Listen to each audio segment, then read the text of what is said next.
I read the emails from those traders, I got physically ill. Is it an illegal activity? Well, it's not a yes or no answer. We see evidence of systematic greed at the expense of financial integrity and stability. And they knew what they were doing. That behavior was reprehensible, it was wrong. I think it's fair to say that we were all disgusted by it. I would love to tell you that it won't happen again, but I can't tell you it won't happen again. You get LIBOR and you're talking about the whole world. The cost of the LIBOR scandal continues to rise as another bank reaches a settlement. Now, the global banking system getting another black eye from the Standard Chartered scandal. The British bank accused of hiding hundreds of billions of dollars in illegal deals with Iran. The last place you want to be a bank is the UK. We are here today to announce the filing of criminal charges against HSBC Bank for its sustained and systemic failure to guard against being used for money laundering. HSBC did not live up to our own expectations, the expectations and the expectations of our regulators. Bank of America announcing a $10 billion settlement with Fannie Mae over mortgage repurchases. B of A will pay $6.7 billion to buy loans held on Fannie's books.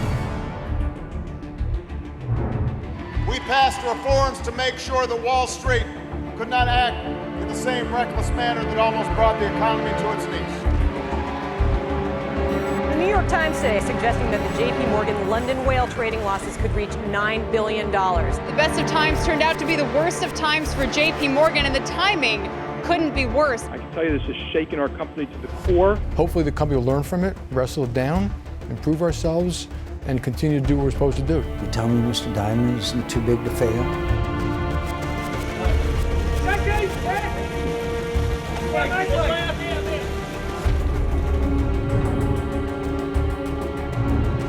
I didn't go to Wall Street purely to make lots of money.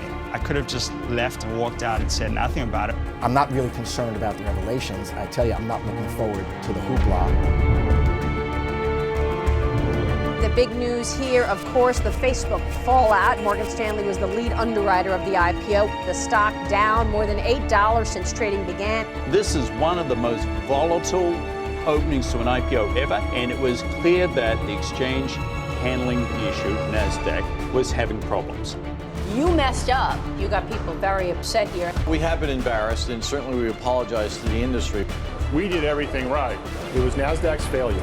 This was arguably the worst performance by an exchange on an IPO ever. We are just getting news. Vikram Pandit is stepping down as the CEO of Citigroup.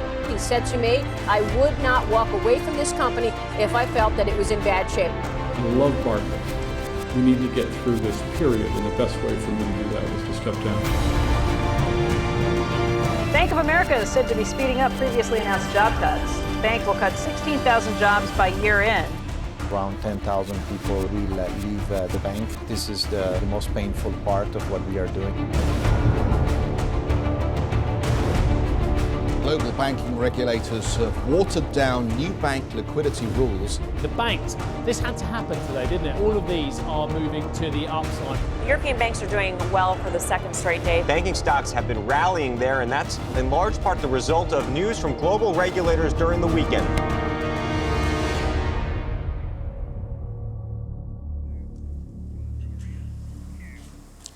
And good morning. Thanks for joining us. I'm Maria Bartiromo.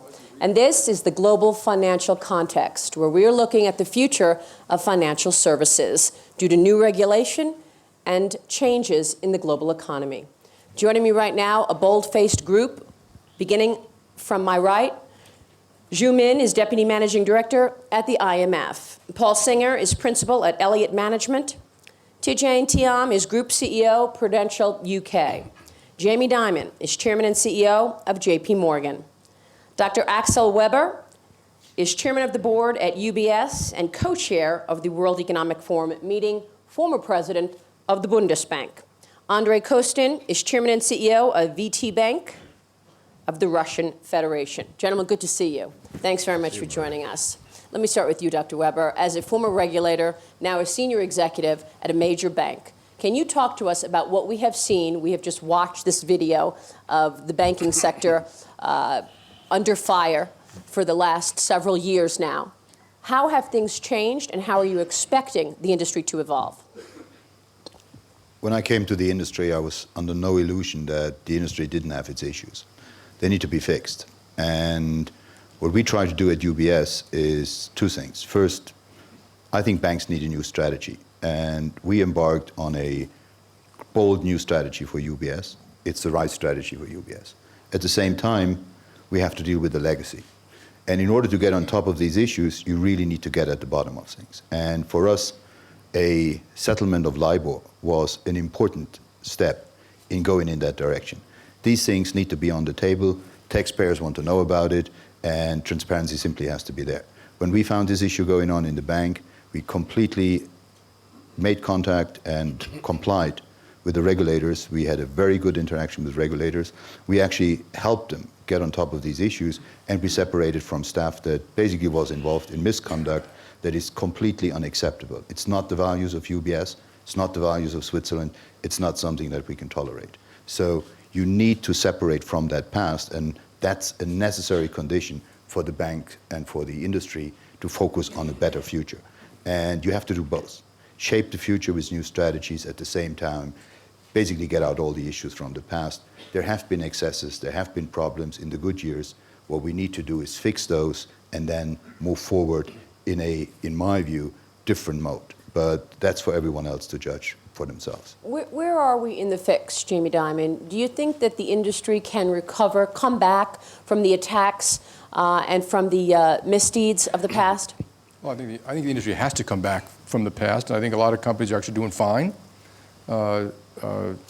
Banks continue to lend and grow and expand. Finance is a critical part of how the economy runs or functions. You're going to have loans and movement of money and investors, and presumably everyone I know is trying to do a very good job for their clients. And a lot of banks since the crisis, JP Morgan Chase since 2008 has lent or raised $7 trillion plus for people, or all around the world, including governments, schools, cities, hospitals, small businesses, large businesses. That's our job, and we try to do it very well. And the whale mistake which you had up there, I just want to point out, no customers, wasn't venal. Terrible mistake.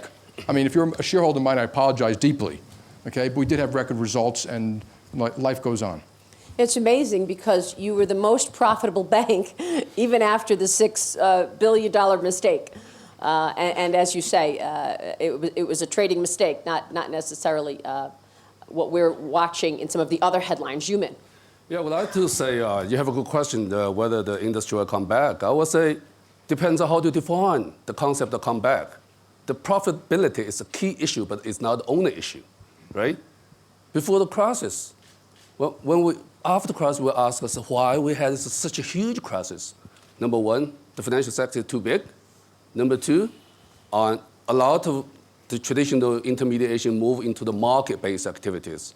Number three, the product's too complicated, and also transparency is not there, right? Those are three major things. If you're looking for today, the financial sector assets still account for 366% of GDP. I mean, the banking assets, equity market, bonds market, roughly, still too big. Leverage ratio is still way high.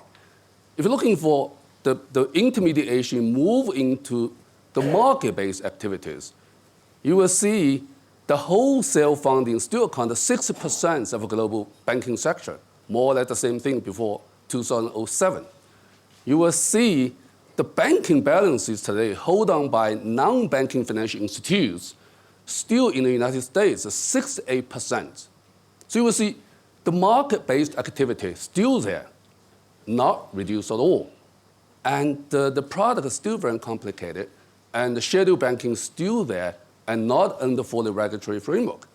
So I would question or say we need to carefully define when we say whether the financial sector will come back or is come back, it depends on how we define. In that sense, I would say the whole financial sector still have a long way to go. You say the banking sector is too big. Yeah. A show of hands in the audience, who agrees with that? The banking sector is too big. Panelists, who agrees with Yumin? Andre, you're nodding your head. No, I mean, everybody's blaming the banks, or at least politicians. We remember here, Mr. Sarkozy was very critical 5 years ago on banks. But look, we are now talking that the industry effectively came back. We're making good profit, we are making good growth. Who is in the worst position? European banks. Why? Because they bought too much sovereign European government debt. Who is responsible for this? Who made them to buy this debt? And who is not in a position to service the debt? Is it banks or is it governments? So you blame the government? I'm not blaming anybody. I think what's happened here in Davos was very important 5 years ago when we sat together, bankers, regulators, governments, and started to talk how to improve the situation. Yes, banks, we took too much risk. But we took much risk because the situation was such that everybody enjoyed their life. The governments, the regulators, the bankers. Now, the people. The people, of course. Of course, people still enjoying. In Russia last year, Russian banks increased loans to Russian people, consumer loans, by 40%. People borrowing, they're enjoying. They're buying flats, they're buying cars, they're buying other things. So, yes, we should have better regulations, but better, not necessarily more regulations. I recently spoke to one of the top officials in the Russian central bank. I said, what's your dream about the capital adequacy? He said, 100%. Between 100% and zero, which we want, still a long way for compromise. I think we should find this compromise and make the industry efficient, because this main subject of this Davos is resilient dynamism or growth. We will not achieve growth unless we have a proper financial industry which lend money, which provide money for further economic growth, and that's very top on the agenda for the whole global world economy. For me, if I may, Maria, this reminds me of a text I think we all studied. I can't remember if it was Plato or Socrates, but when we were 17 or 18, the rebellion of the limbs against the stomach, where the limbs say, well, everything we do is for the stomach, but tyranny of the stomach is intolerable, so we're going to stop feeding him. So, of course, they stop feeding the stomach, and the body decays, and everybody dies. So, this whole debate about the financial sector is a false debate for me. You take a company like Prudential, we're the largest investor in the Indonesian economy, we're the largest holder of equity in the Jakarta Stock Exchange, we hold 30% of the Vietnamese government debt. We do the same thing in every country we are. Where does the financial sector start or stop? Where does the economy start or stop? It's so intricately linked. I think that's what we're all saying here. But we shouldn't throw the baby with the bathwater. Yes, there were issues. Yes, there were excesses. Axel was very clear about that. They have to be fixed.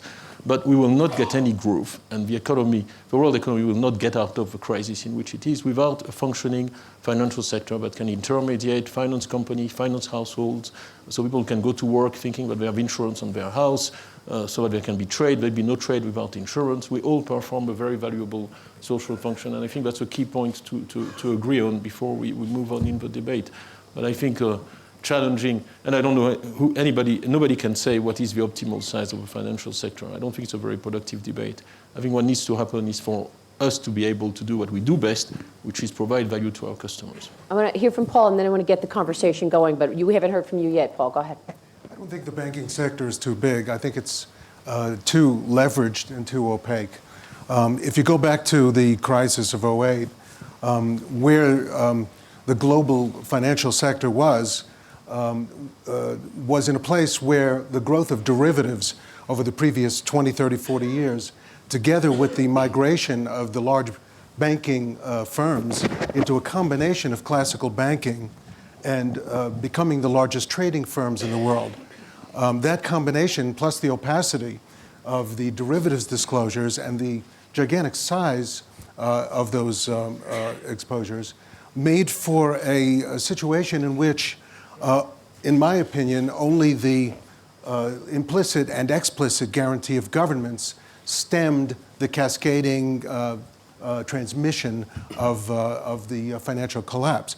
If you fast forward to today, what you have is a significant amount of deleveraging on balance sheet, much less deleveraging in the derivatives books of the major global financial institutions. And so what you have is the same inability of outsiders to understand the financial condition of the major financial institutions.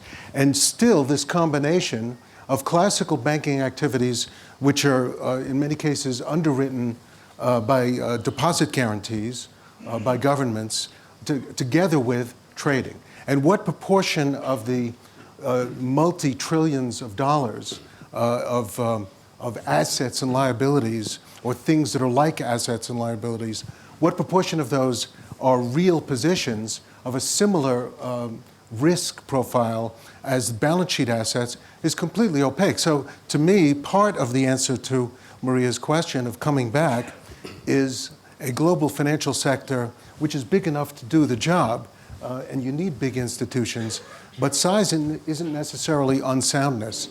And I wouldn't say that the global financial system is unsound, but one doesn't know from disclosures, and one can't find out from disclosures whether global financial, each of the large, very large global financial institutions are actually risky or sound. And I think that's something that needs to be fixed by global cooperation. Well, who fixes that? I mean, whose job is that to Regulators. fix? Jamie, do you want to jump in? I don't know, Paul, with all due respect, hedge funds are pretty opaque too. And the fact is, you made this comment publicly, and I called you up and said, what is it you'd like to know? Okay, you probably have not read our 10K, which is 400 pages long. Okay, and we break out assets by loans by quality, by type, by industry. We break out derivatives by maturity, by ratings, by collateral. We break out, we have $200 billion today sitting in central banks around the world. So, businesses can be opaque. They're complex. You don't know how aircraft engines work either. Okay, and I don't, there will be a financial services business. Okay, loans, equity, capital markets, mortgages, all those things will be required. They'll be provided inside banks or outside banks. And with all due respect to Min, okay, since the crisis, there are no SIVs, there are no Alt-A's, there are no subprime mortgages, there are no off-balance sheet vehicles, there are very few CDOs. Most of the exotic derivatives have disappeared. And they're just kind of running off the books and stuff like that. There's twice as much capital in the system as there was before. Not all banks require to bail out.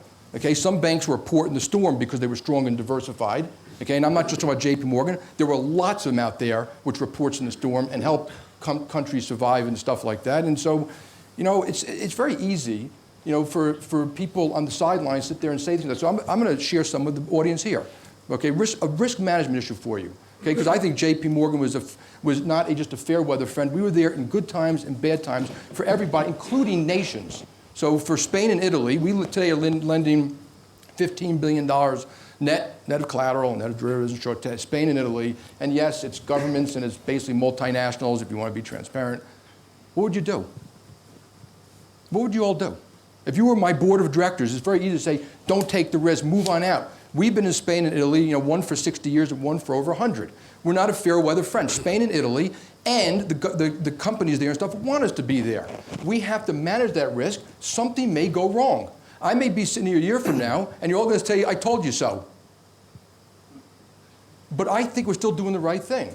We're taking risks to do that. And so I think there's so much misinformation out there that's used aggressively by people for their own purposes. Paul, you trade with us, right? Quite a bit. Very happily. Why you do that? Research, execution, capital, and price. We provide a service to you. We make a little bit of money every time we do it. That's what happens. What about that, Paul? And the FDIC, for the folks in the room, the FDIC insurance guarantee, okay, is paid for by banks. So yes, it's a government guarantee, but JP Morgan Chase has paid the FDIC, or will pay over like a 5-year period, $5 billion to pay for the failure of small banks. So it's not that one side of the street.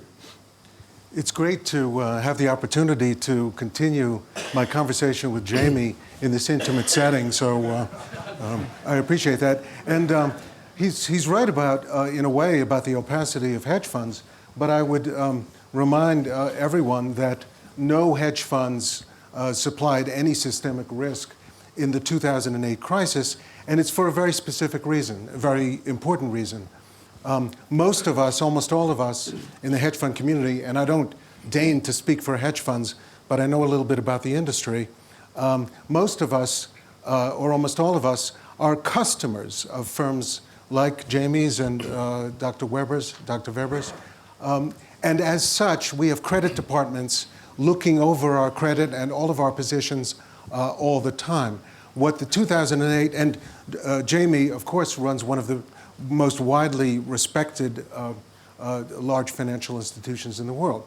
But what 2008 showed is that many financial institutions didn't actually have a handle on, nor did their regulators, on the nature of their risks, and the risk models that were being used were not adequate to describe transmission mechanisms. So I'm not saying in any way that the system or any institutions or group of institutions is unsound, and all of the things that Jamie said about the risks that they take and the services they provide, as well as his colleagues, of course is accurate. What I am saying is the path to normalization and a crystal clear ability of global financial institutions to exist outside of an implicit governmental guarantee partially is dependent upon more deleveraging, more disclosures. And in answer, just one more point,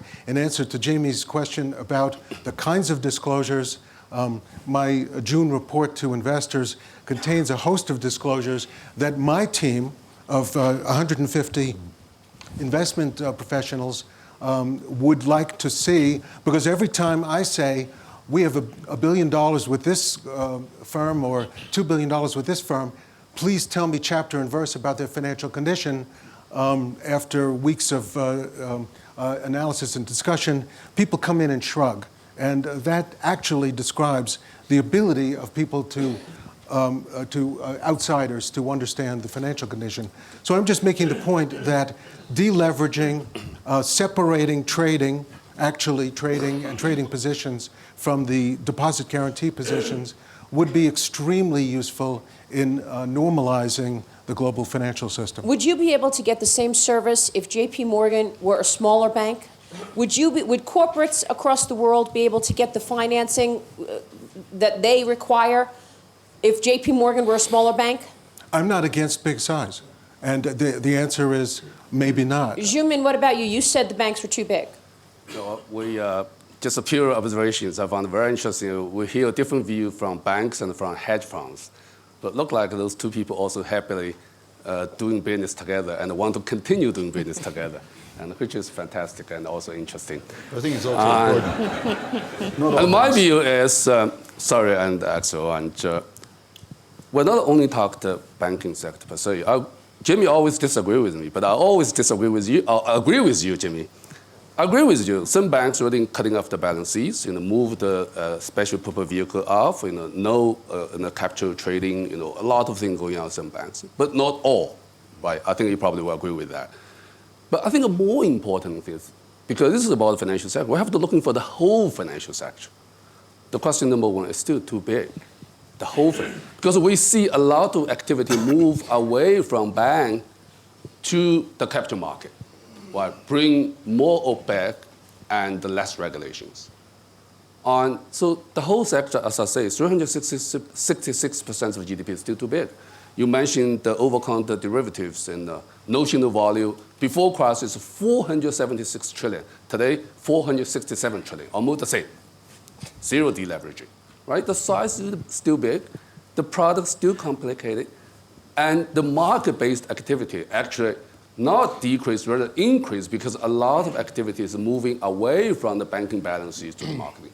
So overall, the financial sector, I think this is absolutely important for us to, when we assess the situation, it's not only for a banking sector, not only for a bank, but the whole for whole system. In terms of system-wide, I would say still a long way to go. If anybody looking for a smaller bank can come to VTB, to us, no problem. But you have to look at I think you have to look at the driving forces of what is changing the banking industry. One is markets. And we're in an environment where central banks all are at zero rates or close to that.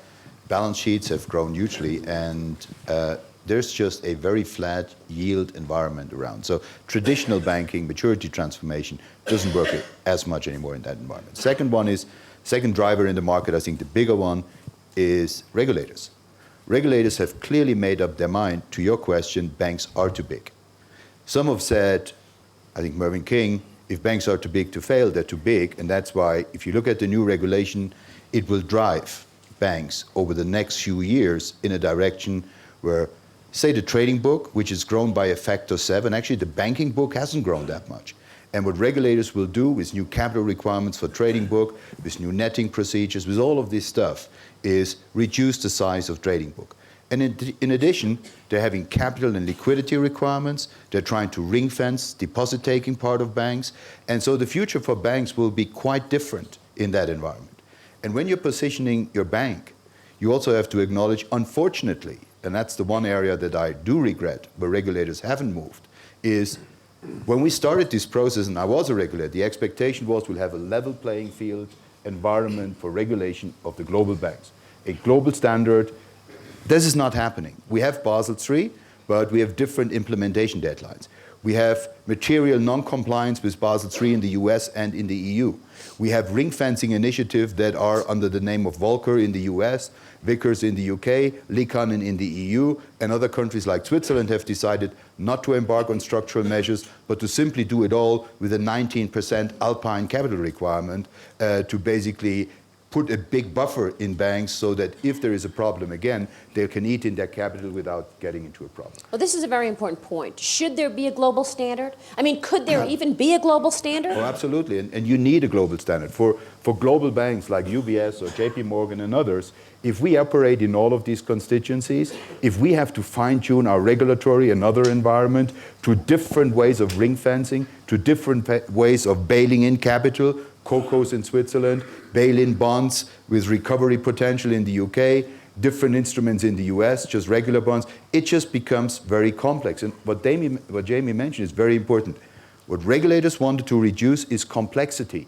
Now, they've reduced the complexity of the product space and of the funding issues, but they've increased the complexity of the regulatory, legal, and resolution environment. So by and large, banks' management hasn't become less complex. It's become more challenging for global banks, and I think that's what we need to address. A global environment for banks that want to be global players, and then within that environment, everyone can focus on what they do best. We at UBS want to focus on wealth management. In this race of the hare and the hedgehog to 2019, when the new standards are there, we want to be the hedgehog. We want to build the bank of the future that focuses on capital requirements at the end of that road, rather than adapting over an increasing set of more stringent requirements as we go down this road. But by and large, you cannot do that in a systematic fashion if regulation among different entities and different constituencies is different. You need a global regulatory standard and global regulatory rules for differentiating between the trading part and the deposit-taking part. If that's not standardized, it will continue to be a very global, very complex global environment, and operational risks in that environment and legal risks will be much bigger than the financial risk and the investment risk that we have dealt with. Operational risks are coming to the fore, and complexity is adding to those operational risks, and that's not a good trajectory to embark on. Touché. Yeah, just a word on that, maybe to bring an emerging market perspective to this, because we're a company making more than 60% of its profits in emerging markets. I think we shouldn't turn this debate in just a Western debate. Okay, when you're sitting in an emerging country where the financial sector has not blown up, okay, you listen to all this conversation with, how can I say this, a bit of astonishment. So I agree with Axel that a global regulatory standard is desirable. I think it's going to be very difficult to achieve, because countries across the planet are in very different stages of development, where the financial sector plays a very different role. If you're a bank in Indonesia, they want to invest 437 billion in infrastructure in the next 5 years. You are engaged in the long-term financing of the economy to increase the growth potential of the economy. And you are not interested in the debate we're having here, and their regulator will not be very interested in engaging in this, because that is not his concern. Well, this is totally contrary to what Axel just said. I mean, so then you're saying it's impossible to have a global standard, because those economies that have not blown up in the financial crisis are saying, why should we accept these rules? Well, I'm saying it's going to be, I'm trying to be diplomatic, I'm saying it's going to be very challenging. So, you know, I think we can have minima that we agree on, but as financial institutions, we have to adjust to a new world. I think the world has changed. It's not going to go back to what it was before. The fact that regulators, driven by local politics, domestic politics, feel now more accountable to their taxpayers. They think that their number one duty is to protect their taxpayers, and that is a centrifugal force. It takes the world towards a less integrated model where we have probably to hold more capital. It's not very efficient, but that's the way it is. We have to hold more capital by geographies, and we have to learn to operate in a more multipolar world with several different poles, where it's Hong Kong and Singapore and Jakarta and New York and Washington. I don't think it's going to go back to what it was before. Sure. Paul and then Jimin. I agree with Dr. Weber very strongly that the standards need to be global. In the absence of global standards on many of the dimensions we've been talking about, there'll be a race to the bottom.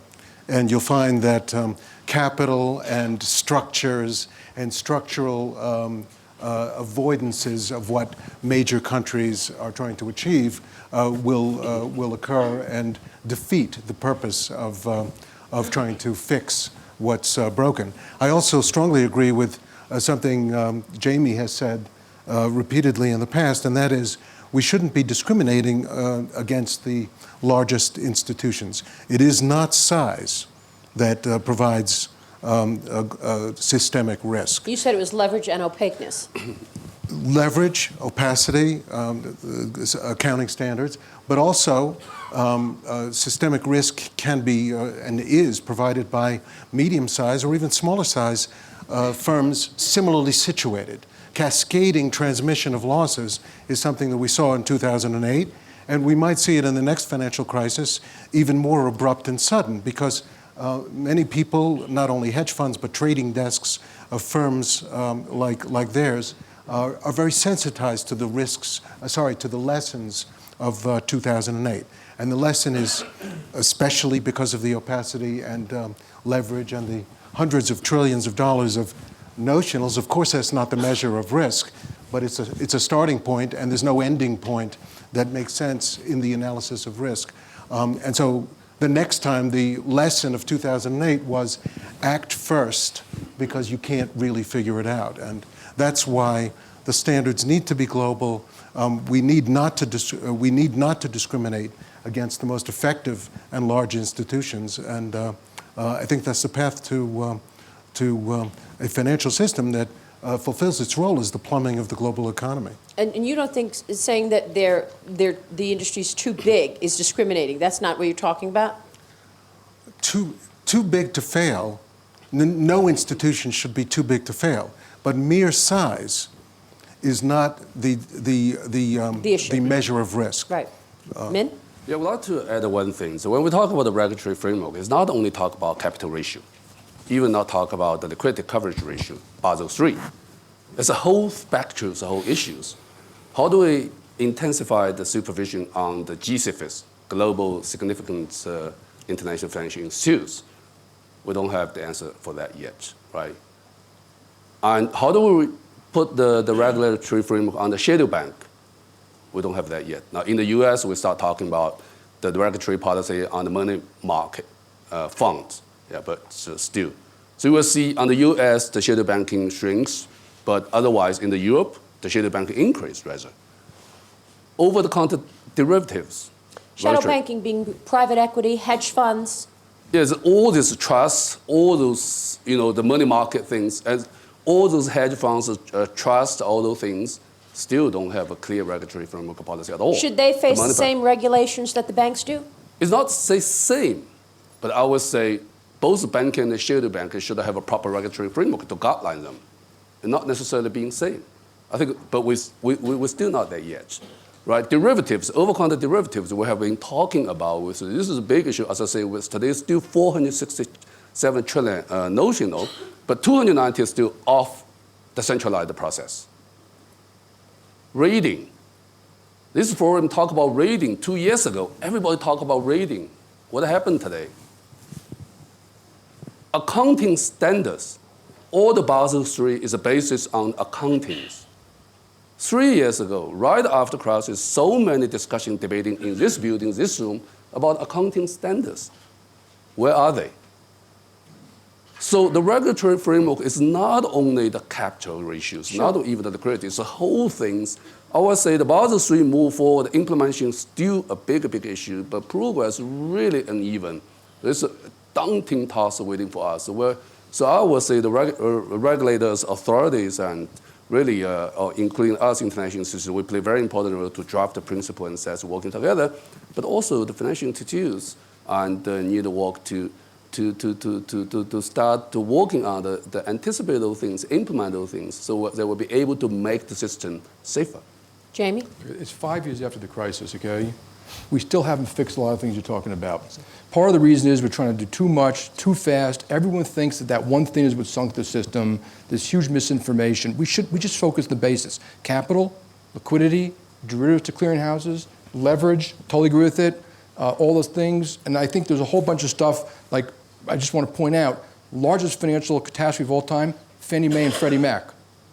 And I go on and on about things that have nothing to do with banks that collapse. I agree. So we should focus on those things. I also want to go just back to this point about financial services. As you know, it was over leveraged. They made too much money. I'm not saying all that. That's true. But just a very basic thing. If you were in a barter society, there are no financial assets. Once a society starts to save, there are financial assets. You want financial assets. The more it saves and the wealthier it is, the more financial assets are, and you need financial markets to save and invest, whether it's loans or investments. And so I think the United States is one of the best, widest, deepest, most liquid, and most transparent capital markets in the world. It's whole mosaic. Venture capital, hedge funds, private equity, banks, even some of the shadow banks. The word shadow implies bad. They're not all bad. Some serve a function. Some don't. So I also want to just point out, so you want financial service to be, you just don't want it to be leveraged and blow up. And the last thing is derivatives, because I've heard this, almost every major company uses derivatives. They don't do it because banks want to do it. They do it because it's in their own self-interest. 85% of them are interest rate swaps or FX to manage those two big exposures. Those are good things for people to do. The standardized stuff should go to clearinghouses. There should be some room for bilateral. I think the regulators should have transparency into it, and they actually have more than people think. And I wish the world would sit down, get the people together, figure we got to fix now. But now it's just, I agree with, we have so many things coming, it's not going to fix it. It's just going to spend 5 more years pointing fingers, scapegoating, using misinformation, and think we're making a better system. In the United States, 5 years, we don't have mortgage rules yet. Though I think the CFPB just came out with a decent set. But it's just the beginning. Now we got to get 7 other agencies to agree. So it's a very complex thing which we should make a lot simpler. What's taking so long? How come no Fannie Mae? How come no Freddie Mac? How come no mortgage rules? Well, any thoughts on that? In the United States, we created more regulators, not less. We diversified things, and everyone's responsible. So you said, who's responsible for mortgages? HUD, Justice, AGs, OCC, Fed, CFPB. It's just too many. You'll never get agreement quickly if you set up a system that way. And how are you going to get a global standard? No, it's a very real issue, because if I take the example of insurance, we have Solvency II in Europe. Okay? It's been going on for 11 years. It's about 5 years. Someone said we're going to come up with one solvency regime for all insurance companies in 27 European countries. The only problem is they forget that those 27 countries have 27 different starting points, which they reach through their own history. The way insurance is distributed is completely different. The way redistribution, pensions, intergenerational transfer is organized is completely different. The way the companies are structured is completely different. And someone thinks that they can come up with one answer in one go that's going to work for those 27 systems. So far, it has failed. Right? So all I'm saying, and what the companies are saying, by the way, the UK insurance sector has spent £3 billion at this point building systems to operate under Solvency II. My company spent £100 million last year building that. And I joke. That's cheap. Yeah, exactly. I joke saying, look, you want to increase capital in the industry, well, stop that. We'd have £3 billion more capital immediately. Okay? So I'm joking about it, but there's a more serious point behind it, which is that what we companies are saying is there needs to be a dose of realism in all those efforts. We understand the intellectual argument behind those reform efforts. We're saying they need to be less ambitious, they need to be more sensible, and they need to produce results in a reasonable time frame, because really the world in 2013 is not what it was in 2002. The concept developed in 2002 that we're all hardwiring in our systems today don't work. So there is a difference of speed between the speed at which regulation can move and the speed at which the real world moves, and there is always a disconnect there. Well, I think what we're missing here in the debate to some extent is go back to the regulators, look at their plan, their big plan of what is evolving. There is a concentric set of rules that are being built. The core is around really sealing off retail deposits in those institutions, clients' money. And in the UK, there's a debate whether that fence should be an electric fence. So none really not being able to penetrate that.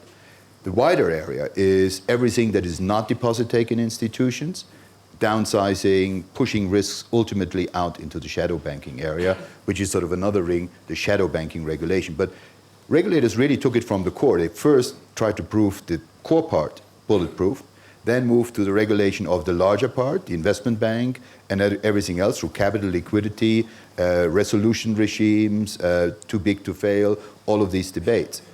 Ultimately, what they'll do on shadow banks will be, in my view, not very strong. Because what they'll try and do is basically regulate the interaction, the interlocation of Paul's entity with us, so that when we do business with Paul, say prime brokerage or dealings, that they will try and make sure that we know the risk appetite and what our lending to Paul and Elliot, how risky that will be. So we have to form an assessment like with every client. They will not embark on capital rules for shadow banks, in my view, unless those shadow banks choose to be listed companies, so they need to fulfill certain requirements for listing and transparency. But the core of the banks will be what is regulated. And I think there, the regulators have a very clear time frame of doing that over the next few years, and they want to make sure absolutely that every institution can fail, partly by spinning off the non-retail part and making that more resolvable, and partly by downsizing that part of the bank. And that will be different, again, across the globe. I fear very much that there are totally different momentums visible in the different constituencies. Take the US. The US is 70% of a bank's balance sheet comes from capital markets, and lending to corporates is a much smaller part of the US economy. In Europe, it's just the other way around. Corporate investment funding comes basically 70% from bank credit and only 30% from capital markets. There is no sizable corporate debt market outside the US. Only the US has a well-developed, liquid, high-yield market. The regulators are working on trying to develop these local currency bond markets around the globe. As long as that's not happening, the US trajectory into capital markets will be quite different to what we will see in Europe, in particular, as in Europe, lending to weak peripheral banks and countries has tied up a lot of the legacy assets in the banks, and new lending is mitigated by the exposure banks have in their balance sheet. So I think the avenues that banks will travel will depend very much on the starting conditions, bank-based systems versus capital market system, on how much capital is tied up with legacy assets and how liquid those assets are banks have in the balance sheet, and how dominant the non-banking sector, the shadow banks, are in the market. And in Europe, clearly, that is not a big market for those players outside the UK and some European peripheral, some European countries. Andre? Well, I think if we want to be realistic, when we talk about global regulations, we first of all should talk about G20. There should be a two-speed process. One is for G20, and that's already the process has started and moving, and Russia is chairing G20 this year. It will push this forward. In Russia, for example, we're introducing this year Basel II and Basel III once at the same time, which is not awfully easy for banks, but we'll be doing this. So I think first of all we should talk about G20 process, and then we'll implement the global supervision and regulation. G20, we can spread it to the rest of the world. That's my opinion. Shumen? Yeah, I think Jimmy has a point. In the past 5 years, we tried to solve so many things, and so many things. Okay, as I mentioned, there's a lot of things on the table not solved yet. But we also should not forget, we just experienced the worst financial crisis since 1930. 200 million people still don't have a job today, right? And as I said, with all the debating going on, the financial market structure doesn't change very much. We're not safer yet. So in that sense, the debating whether we need more regulations or it's over-regulated or the financial sector is doing not enough, it's important, but it's more important. I sense we're in a critical junction. We need a government, need a regulator, need a financial institution working together to find a solution to solve this issue. 5 years on the road now. If we're still debating whether we have too little regulation or too much regulation, we're making huge mistake. I would wonder why not you ask people in the audience whether who vote for more regulation, who vote for less regulation. You probably get a 50 to 50. Let's do that. How many for more regulation? It's not 50-50. And how much for less regulation but different regulation? This is a Davos. Come on. Okay, that was a majority. Okay, a majority. It's kind of 90-10. It's a terrible question. You know, we make everything binary, more or less. You want good, strong, proper regulations. How do you get that? You don't want taxpayers to pay. Big banks should go bankrupt under the rules in a way that it doesn't damage economies. And even this liquidity ratio thing, they made a couple little changes, and half the headlines were regulators given to banks. No, there are right and wrong answers. There are 1,000 things in this leverage, in this liquidity ratio. We should get it right. It's not like more or less. And until we stop this binary argument, we're not going to get to the right place. And yes, we need collaboration. Do the regulators understand? I mean, Axel is a perfect example because he was a regulator, and now he's at a bank. Do you need the bankers to go the other way and take the regulatory job so that they have a better understanding? Is there an understanding, do you think, of how the banking sector works, truly? Well, Jimmy will be the next candidate. Look, I think there are a lot of bright regulators. I think they're also overwhelmed. They're overwhelmed with rules and regulations, and remember, they were given a lot of these tests to do by legislation, which, that's what democracies have the right to do, but I think they're overwhelmed too. But Mario, you make a very serious point, actually. The Association of British Insurers is working closely with the Bank of England to organize a swap of staff. We actually all agree that is desirable, because it doesn't matter how smart people are, there's no substitute for first-hand experience. And I don't know, I have someone on my team who came from the FSA, and he's been really amazed by what he's found out coming inside the company. And he can work both ways. I think that's a very good thing. It's not about giving in from the regulators. They the liquidity standards. When the Toronto Protocol at the start of the new regulation was there was one sentence that was key to every regulator. We will phase in the new regulation as the recovery is assured. Now, quite clearly, what we saw at the end of the year could not be described as a situation where the recovery was assured. And so what regulators did, they took that into account. They basically phase in the liquidity requirements rather than at 100% in 2014. Over a couple of years, the large majority will come. And they understood that the menu of assets, very liquid assets that are in these liquidity ratios, was too narrow. It applied, say, to a liquid treasury market, but it doesn't apply to a European environment where such corporate and other debt markets aren't well developed. So the regulators took an interactive process and decided to take a slightly different route, but go along to the same trajectory. And I think by and large, what we will see going forward is regulators will become sensitive how this is being phased in, because we're seeing repercussions of the regulatory environment in the global economy. And that's going to be very important. It's a sensitivity that needs to be there, but it's not questioning the way they're going to go. So I think it's sensible to do that. It's responsive. But we've talked all the time so far, and I want to put that on the table just as we're closing in to the end. We talked about capital, liquidity, shadow banks, and all of these big issues. The public perception of how banks are going to go about will be largely shaped to the response that is also there for other issues like governance, like how we deal with legacy issues, and how pay in the industry and how remuneration systems evolve. That's a core area where the regulators so far have taken a pretty descriptive, I would say 10,000 feet, high-level attitude of principles in the hope that the industry responds to those principles. If that reaction doesn't come about, and it clearly will not be there in 1 year, and we're already seeing in this pay season that there is a gradual transition only, but if that transition doesn't happen, we'll see a lot more descriptive and prescriptive hands-on regulation also of the way banks are organizing themselves in pay and in governance. And that's an area where I think the industry still has a chance to show some responsiveness. And if that responsiveness is not there, we're going to see a lot more regulation in that area. This is a very important point that you're making. You're basically saying if the banks don't respond, the banks will have it done for them. is what you're suggesting. I want to just point out that we are going to continue this panel. And if you want to follow us, go to cnbc.com, because we are continuing the panel in the room, and we will get the audience members involved. But as far as CNBC television is concerned, we want to continue our regular programming, and I'm going to send it back to my colleagues in London. Back to you, and do follow the panel on cnbc.com. Paul, you wanted to jump in.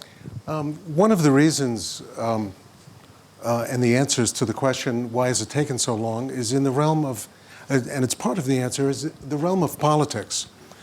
In the United States, for example, Dodd-Frank was passed before the congressional panel issued its findings, which it was required to do, about the causes of the 2008 financial crisis. So they passed this thing without active and aggressive collaboration with other G20 governments, and it contains, in my view, a lot of mischief. Two things briefly worth mentioning. One is the so-called Volcker rule. We've been talking on this panel about the separation of deposit of classical banking, the kind of thing that, for which deposit insurance is appropriate, versus trading. But proprietary trading, as defined by the Volcker rule, is a metaphysical exercise. And although some proprietary traders have been fired, desks have been shut down, it's a mystery with tremendous amount of regulatory discretion and authority. A second is the so-called orderly liquidation authority, which, for a variety of reasons that are too granular to discuss in this panel, we think will turn into an accelerant of the next crisis rather than some well-thought-through or clever response to the 2008 crisis. So the lack of solid analysis and collaboration, in my view, is part of the answer to why 5 years later is the system looking the way it is, not that changed from how it stood in 2008. Are you able to define the Volcker rule and differentiate proprietary trading from acting on behalf of the customer? Well, I think that the concept of what to do about trading activities versus lending activities is worthy of discussion. Some people have said, bring back Glass-Steagall. That's, suggestive of a direction. Worthy of discussion. Glass-Steagall did not address really derivatives positions, but it ought to be something that's analyzed and discussed because it's important. Hedge funds we put up deposits. Banks, when they trade with each other, do not. When they trade with exchanges, we do. With exchanges, you put up deposits. Fully collateralized. Excuse me? Fully collateralized with each other. Without initial margin deposits? Fully collateralized, every day with every major counterparty. Well, then we're a minor counterparty. With our other banks, you said. Banks with banks, fully collateralized each other. Can I just mention, Mary, there are many ways to set up a financial system that works. So you can have a debate about ring fencing and Glass-Steagall. Glass-Steagall wasn't the problem. Remember, if you look at what happened, Fannie Mae, Freddie Mac, monolines, AIG, insurance company, mortgage brokers, Bear Stearns and Lehman, monoline companies, monoline insurance companies, that was the first wave of failure. And I see Gail Kelly here. If you look at Australia, Canada, Japan, they never had something like Glass-Steagall, nor do they have problems in this crisis. And they're bigger, much bigger. So there are other reasons you can set things up to work. It doesn't have to be just one way. I'm sorry, but AIG didn't fail because it's an insurance company. It failed because it was conducting non-regulated banking activity in an insurance company. I agree with that. If I can just give, maybe for the audience, a concrete example of the frustrations we have. Basel III, at a high level, wants banks to have more capital. Do you know who owns the bank? It's us. The largest investor in banks is the insurance sector. Okay, in the UK, we own 15% of the banks. That's the number one holder of bank capital. Solvency II, which is our own solvency regime, says that we cannot invest in banks. And I've made the point here to many regulators. So how does that work? Okay? Who's going to provide the capital to the banks? If the banks are not investable, we are the first investors in banks. Solvency II is saying that we can, actually, by the way, we can only invest in AAA sovereigns, of which there are fewer, less and less. It's kind of dwindling the supply. What do we do? So all I'm illustrating with that is the lack of joined-up thinking, and this is really an important point. Okay? Instead of arguing about the detail, it's about the forest and the tree. What are we trying to achieve? Okay? There's a lot of debate. Does anybody on the panel believe that there won't be a financial crisis ever again? Can I do a show of hands? Okay. And so we'll have financial crisis. That's the starting point. So there's a lot of effort and energy going into, are we going to make it safer? We don't want financial crisis anymore. You say that you don't want capitalism, you don't want markets. There will be financial crisis. So let's start by agreeing on the important things. Then the question becomes, how do we minimize their impact? And let's discuss that. And we're all interested in discussing that. But right now, we see an environment where the debate is very confused. Things are going in all directions. There are people who are busy trying to make the world safe forever so that there's never a financial crisis again. Well, they're wasting their time because there will be another crisis. To be fair, though, that's what we are discussing, how to minimize. No, yes, exactly. But there is a lot, when you look at regulators, there's a lot of discourse along those lines. So I'm just asking for a kind of more adult debate at a higher level. Things like the inconsistencies between Basel III and Solvency II are a major issue. Okay, who's going to provide the capital to the banks? That's not really discussed here. Right. Min. Yeah, I would like to add also one dimension into the debatings. And we have been talking about what happened in the past 5 years, and financial institutions say they have done a lot, I agree. Regulators say they have done a lot, I also agree. But overall, I would say it's still a long way to go. But it looked like still a lot of issues on the table unsolved, right? You listen to the debatings, people have different views. But that's okay, that's normal, right? But I will say, at this particular moments, things are much better this year than 12 months ago. A year ago, we're here. We're really concerned about possible euro collapse, US fiscal cliff, China hard landing, and the market, the liquidity risk soaring and the credit risk is on upward. It's a really concern. So with all the policy actions this year, this time, it's much calmed down now. No, I think that's a way. But we got to be very careful. So you think Europe is not a problem anymore? I think the tail risk has been moved off the table, but issues still there. For example, the funding pressures. If you're looking for Greece, I just give you Greece, Portugal, Ireland, plus Italy and Spain, the whole year funding is roughly 2.3 trillion. And among them, 3 years ago, the funding 80% from private sector, today 60% from public sector. So you will see the funding pressure. So there's still a long way for European to go. But what I'm trying to say is, if you're looking for today's, fix is the lowest in the past 5 years, people feel a little easier. I mean, many people in this room. But new challenges are emerging now. For example, debt overhang. It's a really serious issue, has a long-term impact negatively on the financial stability. We saw the market starting pricing in those debt issues. For example, low interest rate environments. How low? How long?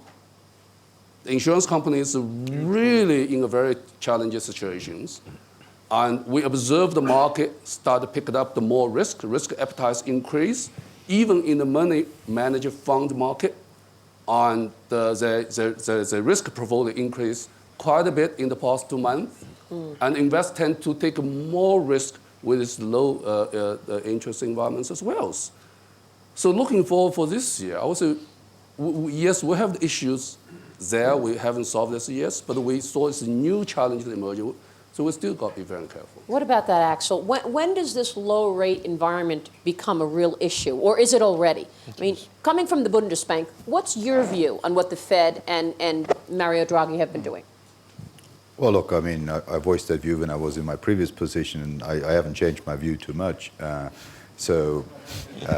Basically, we are in an environment where I'm very concerned that when we talk about central banks, there is a very clear perception that they're the only game in town by now. Taxpayers' budgets are stretched, deficits and debt are at their limits, and so the central banks are portrayed as the only game in town. Look, there is some absolute need for expectation management here. Central banks can do certain things. They can build bridges, they can provide liquidity, they cannot solve solvency issues. The deeper issues are still there in Europe as well as in the United States. Central banks can buy time to allow an orderly deleveraging process, but they cannot fix issues long term. For me, all of the debates are taking some absurd dimensions in a way. Look at the US fiscal cliff and debt ceiling debate. From a European or Swiss perspective, a debt ceiling is something that stops you going in debt when you reach the limit. In the US, rather than excessive debt and too high deficits, the problem seems to have been identified as the inability of policymakers to remove the fiscal limits as soon as they start to become binding, where in Europe the debate is more debt is too high, we need to find a mechanism so we bring debt and deficits down, and a debt ceiling is a good place because it starts exercising discipline on policymakers. So I think we're heading into a very dangerous environment where we've been over-leveraged, we've been overextended in the balance sheets of the private sector, of the banks, and of the sovereign debt sector. We are trying to solve this by moving into more leverage and using sort of the problem as the medicine going forward. This is just buying time.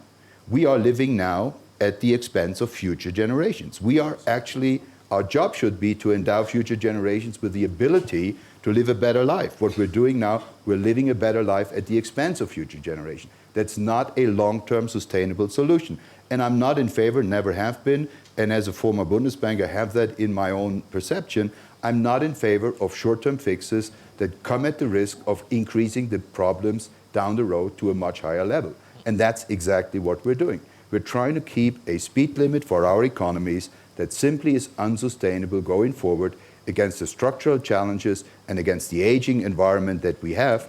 And the growth in the future will come from emerging markets who want to have a share in the global economy. They are not in favor, and we heard that, of a global regulation that inhibites them to become larger and to take part in the global economy.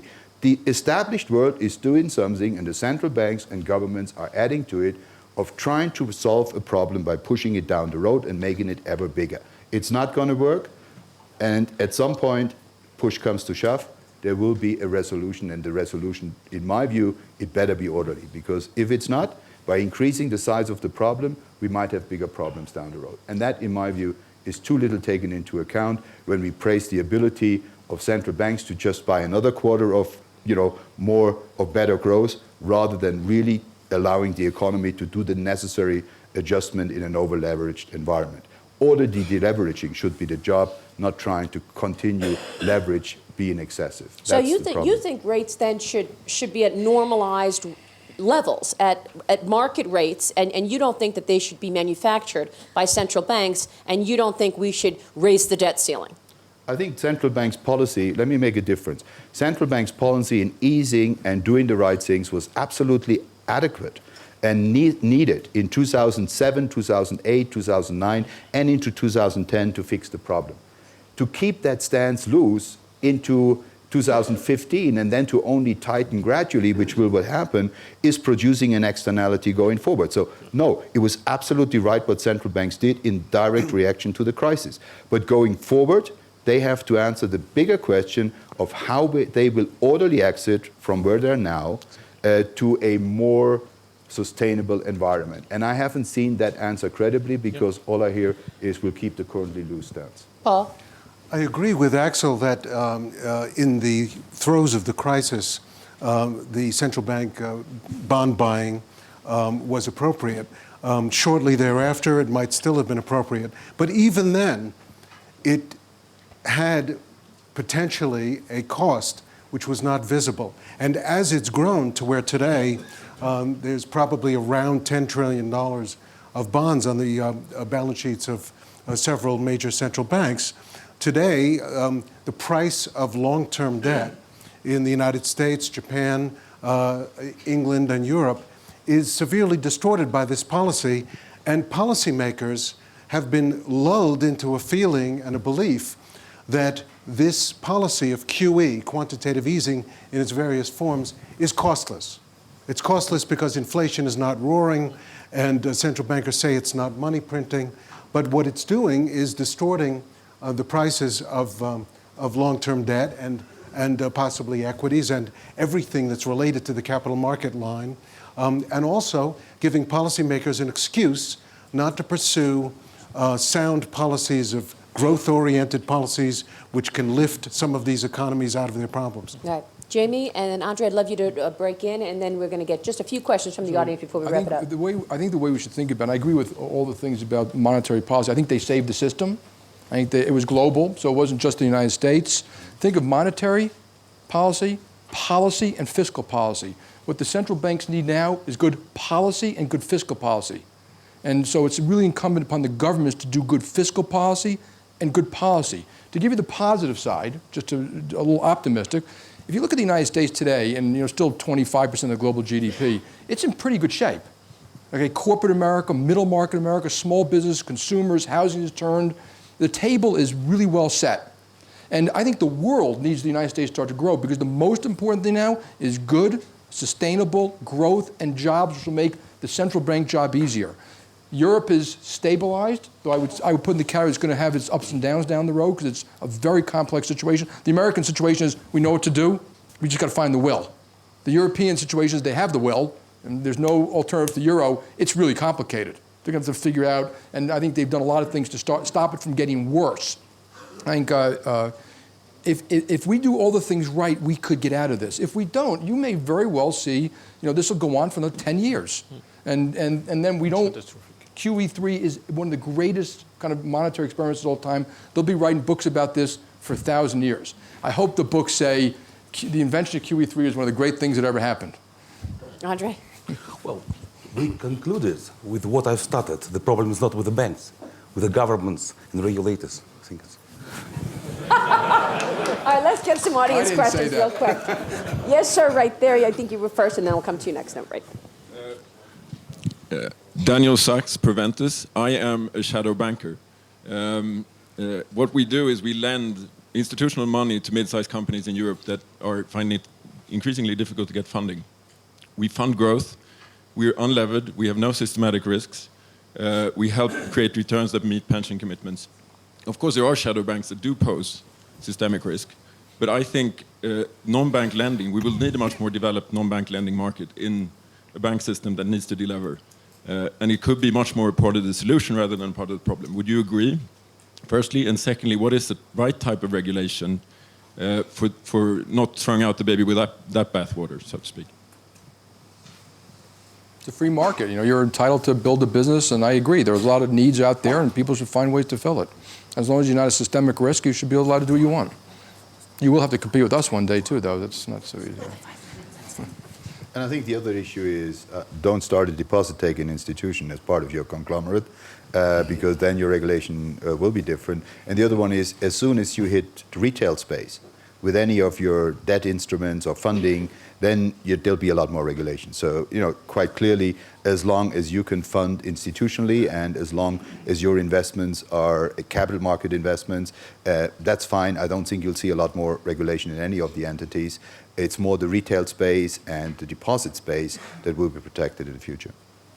Even you are a good shadow bankers. I get some not good shadow bankers in the system as well, so you probably will agree with me. So, and from your position, I probably say you will welcome a proper regulatory framework as over on the shadow bank sector, right? Yeah, you agree. We have about 5 more minutes. Let's get a few more questions here and then here. Go ahead, sir. David Serra from Algebris Investments. A question for the regulators. Why have regulators abdicated their own responsibility to rating agency? So that basically anything the regulators do, that's why nobody ever gets fired, it's, well, the rating agency at rating X, Y, epsilon. Why don't they take that responsibility, given all the people they hire, and maybe they should hire more people? The second question is on derivatives. Corporation, GDP, it's 1 year profit. If I think about my mortgage, it's 20 years, my life insurance is 20 years, I should be able to hedge interest rate risk, currency risk. So I see nothing wrong in having derivatives being 5 times my yearly profit. My insurance and my mortgage is 20 years. So can you explain me why you're so concerned about the fact that people are trying to reduce and minimize risk using derivatives, interest rate and exchange risk? I don't see my mother be able to take a view on euro dollar or interest rates 10 years forward. So I see nothing wrong in banks engaging in this activity. You want to take that, Min? Yeah. And the first issue is on the regulatory framework issues. As I mentioned, the rating and other is a whole part of a regulatory framework. It's not only capital ratio, it's not only liquidity ratio, it's the whole thing. And there's a lot of debating as over-regulation or under-regulation. I mean, given the experience before crisis, given the experience we have today, you hear very different views from the panelists now so far. But I would say, overall from the system per se, the regulatory reform has been making progress, but they're very slow, very slow. And consistency, implementation, and it's a huge issue. And the standard, as Axel mentions, the global standard is also a huge issue. So there's a lot of room to move forward. At this particular point, our concern, the divergence between the private sector and the public sector is quite big. So I would say it is important for government, for the private sector, for the regulator to work together. As Jimmy echoed, the cooperation is absolutely important. The same as the derivatives. Jimmy made a very good point. So good derivatives, that serves the clients, the hedge risk, everything, as you mentioned, you need those things. But there are a lot of derivatives. The derivatives are squares and other things we observed in before 2007, and which really mess up the market. So we've got to be very careful. In that sense, a certain framework, I think, is very important and good for the whole market and for the people like you. Something needs to be understood about hedging, which is understood by practitioners. A hedge is a separate position, and it needs to be, and usually is, separately collateralized by mark-to-market. In the absence of mark-to-market, large to very large to crippling unsecured credits and debits can grow in the system. So, for example, if somebody, you've described an interest rate hedge, but if somebody is long a mine of some kind and sells a strip of assets, this strip of assets, if the price of the underlying goes up, may be actually unrelated, certainly in time, but actually in production, possibly, to the price movements and the value of the hedge. And so hedging is useful, as people have said on the panel, but it's not a panacea, and it's not riskless itself. We only have time for one or two more questions. Yes, sir. You know, if you've had a topic like the future of financial services in the forum of young global leaders here, the discussion would have been about the future. One of the threads of discussion there was after print media and digital music, this industry is ripe for disruption, particularly through the venture industry. Are you worried? Ripe for destruction? Is that what you said? Disruption by new entrants. And so as captains of established businesses, are you worried? A pessimist is an optimist with experience. I mean, I'm not worried. You want innovation. You want disruption. That's a healthy thing. So, we expect that, and it's happening all the time in payment systems and products and lending, and that's a good thing.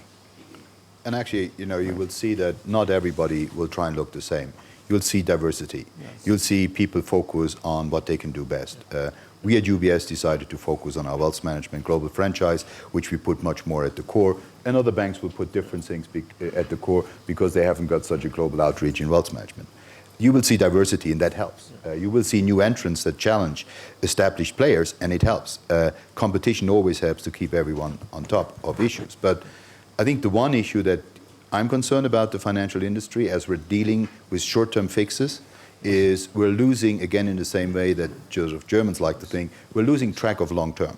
Now, one of the, in my view, big unintended consequences of the new regulation is fixes a lot of short-term issues, but the biggest challenge at the moment is who will really be the long-term investors that fund long-term investment projects that are there to facilitate growth.